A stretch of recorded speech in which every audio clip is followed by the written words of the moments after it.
All right, guys, welcome back. Welcome back to another Outlet Online. We're at my house. Everybody say hey to Willow. Willow, you gotta go. You gotta go. She doesn't want to leave. She wants to say hey.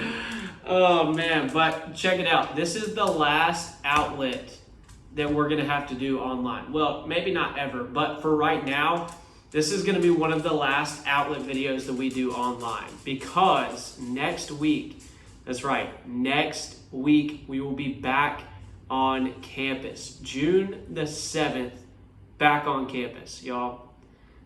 I cannot tell you how excited I am. I am absolutely stoked to be back with you guys. I'm so excited to just see you and be able to high five and just say hey, in person, not on a Zoom call, not just reading your comments here. I can't tell you how excited I am. 1 for Sunday morning and 2 for Sunday night with the outlet. I'm overjoyed. I can't tell you guys enough. I'm so excited to see you. Don't forget, it's going to be a night of worship. It's going to be 80s night, neon night. I need you guys to go all out. It's the first outlet back. Why wouldn't you? Why wouldn't you just get super hyped and go all out for it? Wear all your neon clothes. Dress up like you're from the 80s.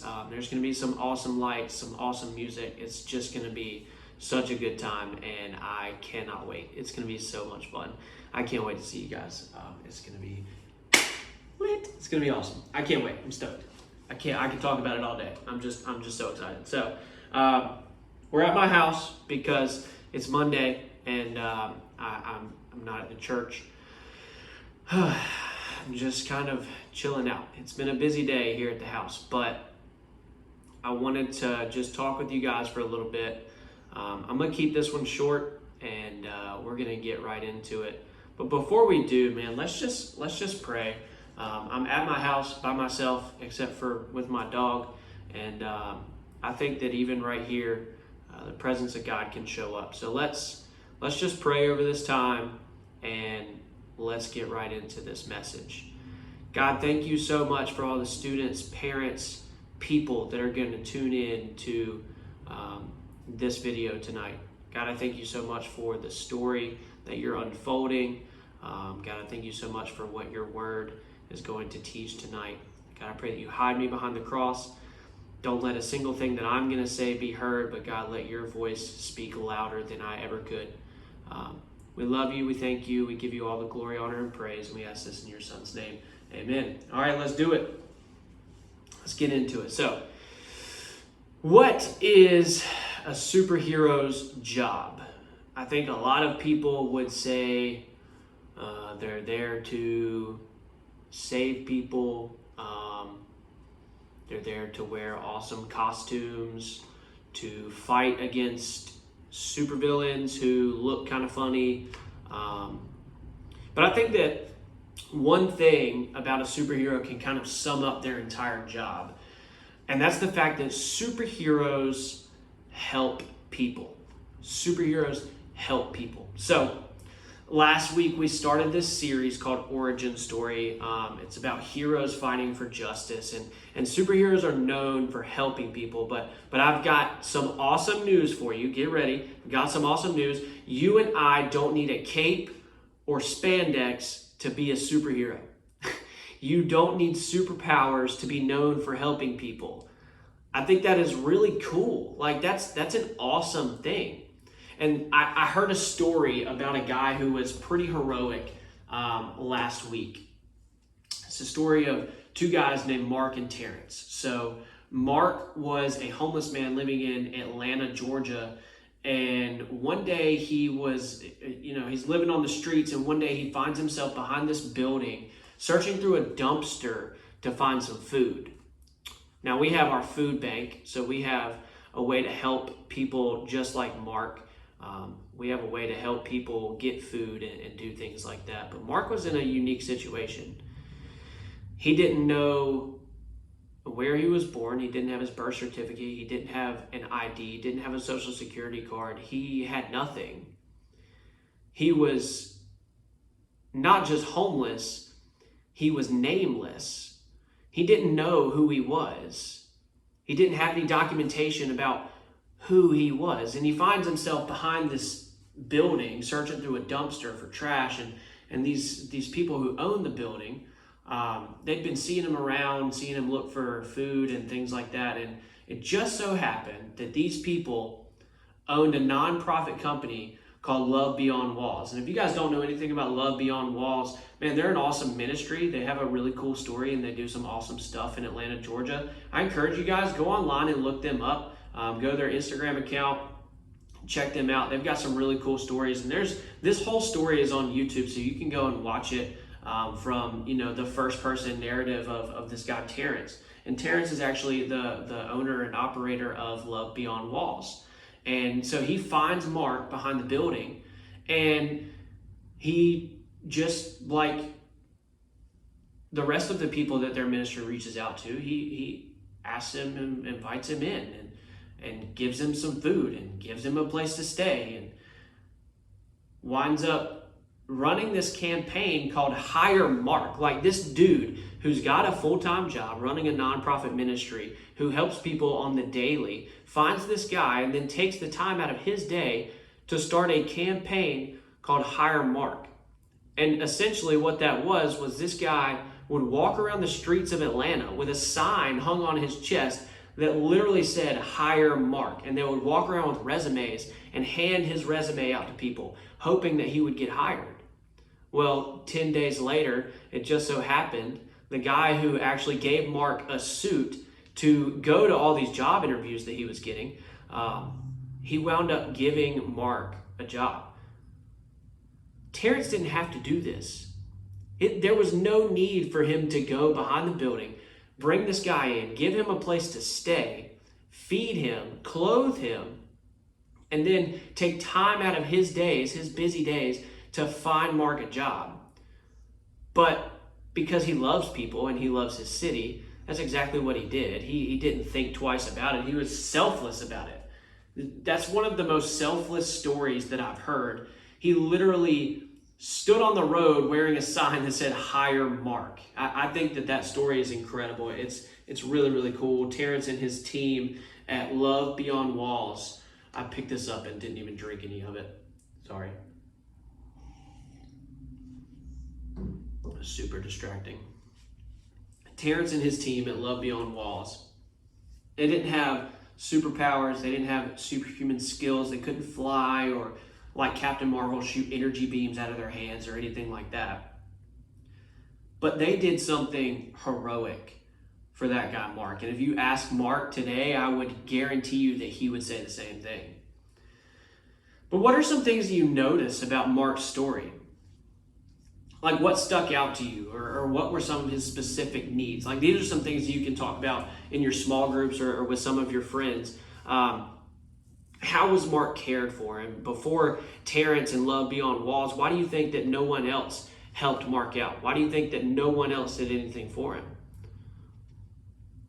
When we hear a story like this, we're often moved to action. Like, we want to do something. There's something very inspiring about seeing people do heroic things for each other. There's a very human connection with that. Like, you can read stories in the Bible and you see Jesus doing all these things and you're like, well, he's Jesus. Of course he does that stuff.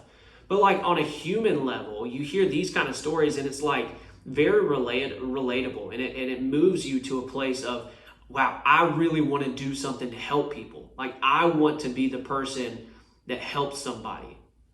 And you don't do it out of selfish ambition. You don't want any praise for yourself. You do it because you want to see somebody else get better. You want to see them come out on top, so to speak. Terrence didn't save the entire world, but he made a dramatic difference in one person's life. Think about that for just a second. He didn't save the entire world, but he made a difference in one person's life. A huge difference in one person's life. Now, this is church and we talk about Jesus, and Jesus is kind of different. He did actually save the entire world. That was his whole thing. That's what he came here to do, was to save the world. But along the way, he made very significant impacts on individual lives. Yes, his mission and his goal was to save the world, but along the way, think about a story we talked about not too long ago, that Untouchables series that we did. Think about that story of the woman who reached out and touched Jesus' robe and was healed.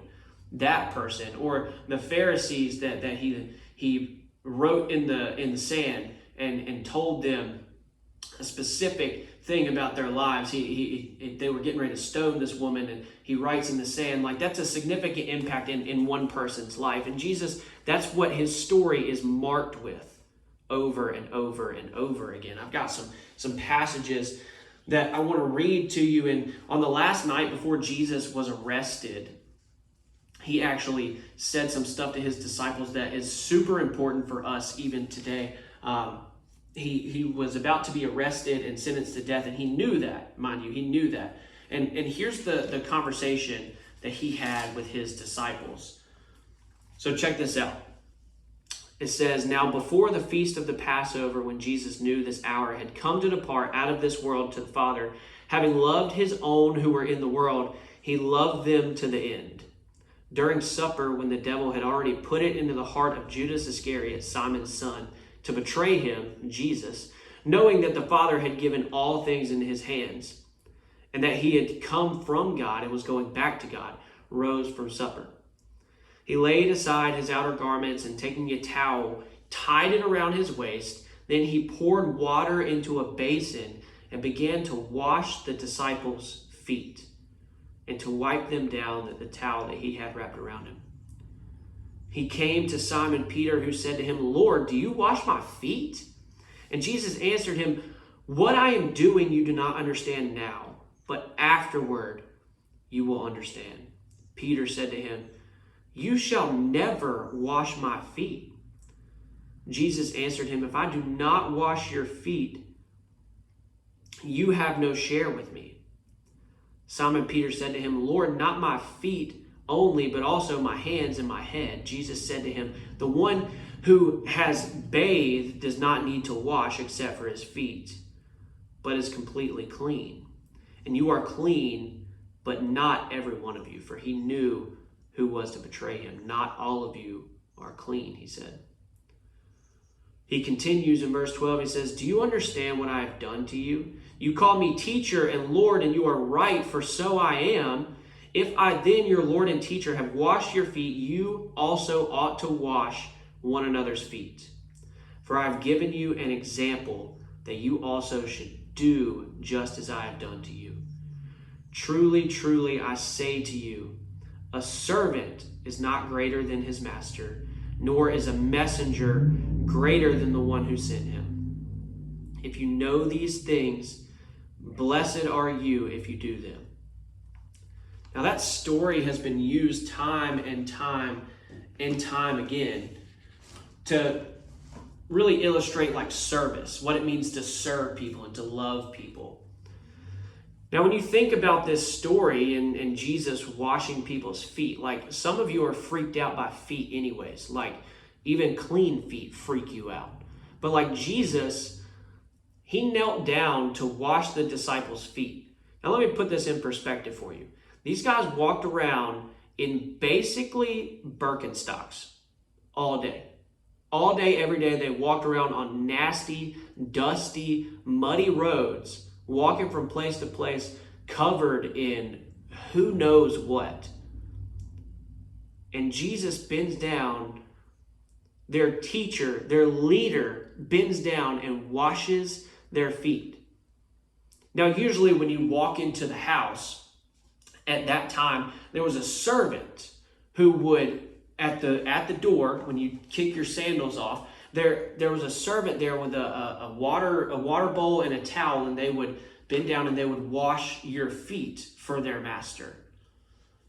But Jesus says the master is not greater than his servant. Washing his disciples' feet was his way of caring for them, serving them, and teaching them something very important, even before his greatest act of selfless love, right? He talks about that. He's getting ready to be crucified on a cross, the greatest act of selflessness in history. Right before that, he modeled love on a small scale, an individual scale, by washing the disciples' feet. And the same night, Jesus said something else to his disciples, and this is only 2 verses. I'll read this to you real quick. It's 34 and 35 in the same chapter, John 13. It says, "A new commandment I give to you, that you love one another just as I have loved you. You are also to love one another. By this, all people will know that you are my disciples, if you have love for one another." Man, I'm not the guy that's going to get up here and preach all good vibes, all fantastic things if you love Jesus. Trials and tribulations are going to come. If you guys were there on Sunday or saw the live stream or anything, our pastor talked about that. Trials and tribulations will come, and probably more so if you're a follower of Jesus. But the mission never changes. And all of you students who are watching this, and parents and adults too, I shared it, and I'm going to brag on her, and she would never want me to do this. But thankfully, she's not here. She's at work right now. Sophie posted on Facebook this week the status or update, whatever they call it now. I don't know. And it's basically a monologue saying that we have lost sight of what truly matters. As Christians, is our mission not to love people? Like, is that not the goal? Is that not what Jesus modeled for us? Like, are we not supposed to love people more and more every day?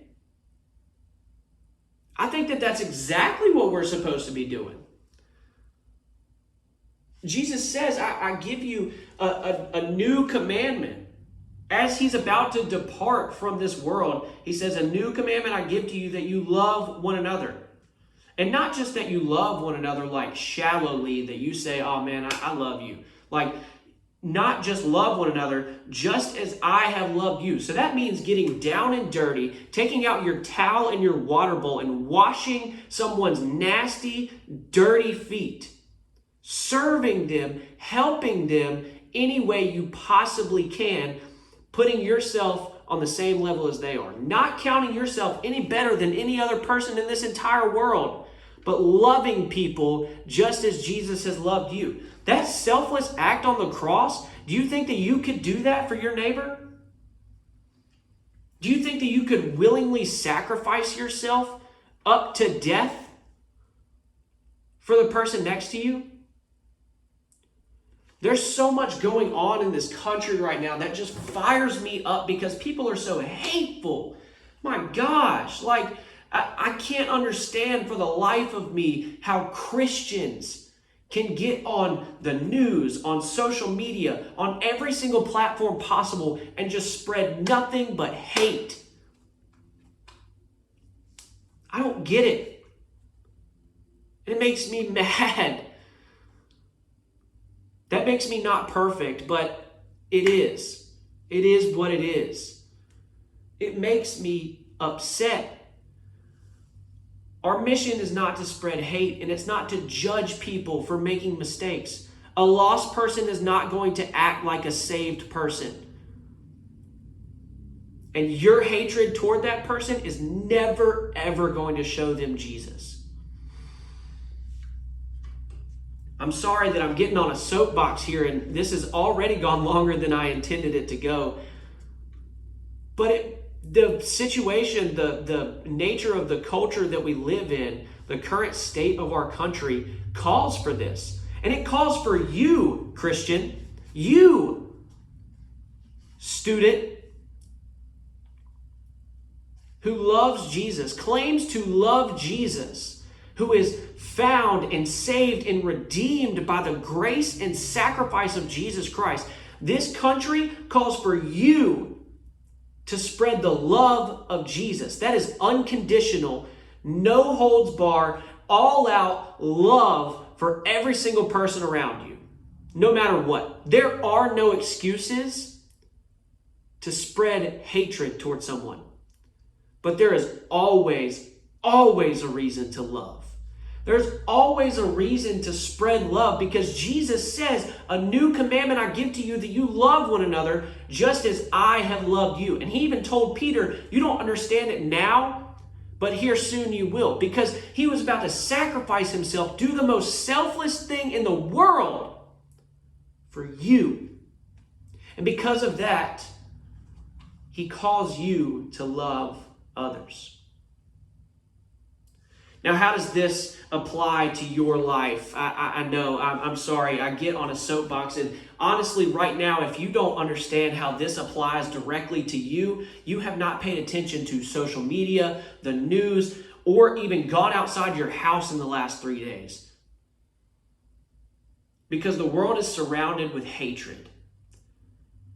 And it's our job as Christians to love one another.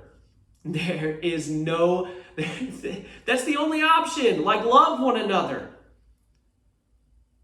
That's it. That's love one another.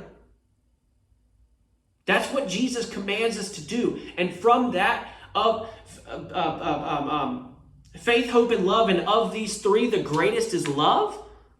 Like, do you not think that of these three, the greatest is love? These three commandments, these three things that you're supposed to have in your life, the greatest is love? Do you not think that the most used word in the New Testament, love, is important? I think so. I think it's incredibly important. Are you kidding me? Especially right now. Especially right now.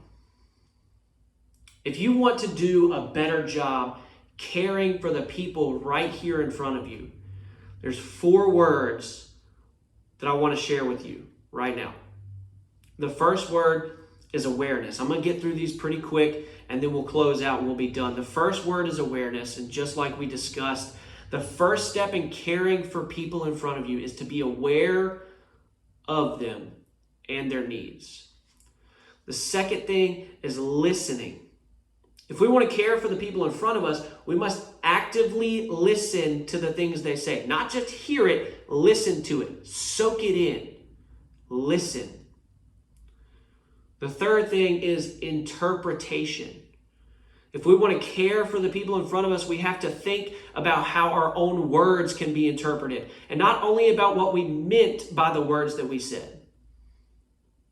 And the fourth thing is sensitivity. If we want to care for the people in front of us, we must be sensitive to experiences and perspectives we don't fully understand. Wow, sensitivity right now in this world climate, we need it more than ever. We really do.